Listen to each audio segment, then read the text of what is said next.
Hey guys, it's another weekend and it's another mini vlog. For today, it's that time of the month na naman na grooming ng pets namin. So, here's the groomers now and nag-take turns na lang yung pets namin including Morty in grooming inside their van.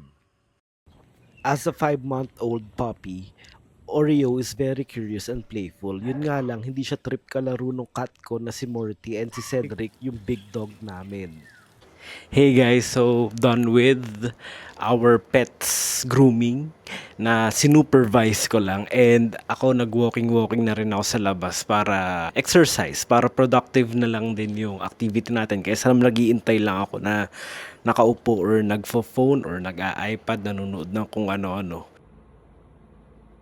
So done na ako mag-shower and as you can see, I've freshened up. So dahil fresh na tayo, let's go outside.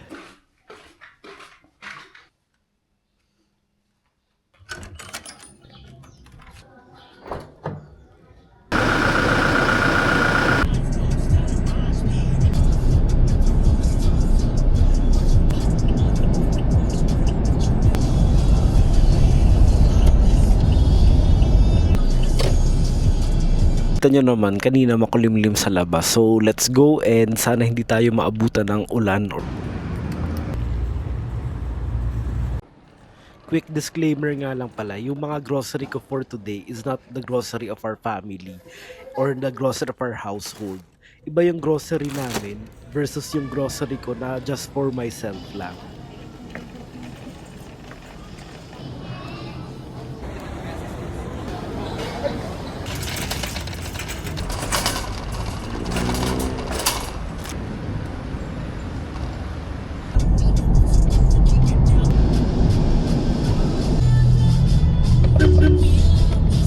Hey guys, so I'm back at home kanina pa and I'm just playing here with Morty. So baka lumabas kami tonight ng family for dinner.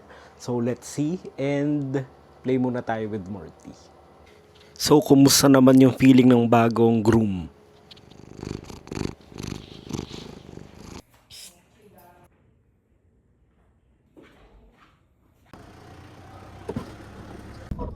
For our family dinner, we just ate here in Bawal Street with Pata dahil favorite namin yung pata dito and we miss it so much. Hey guys, so I just got home from our family dinner and I'll be ending the vlog here.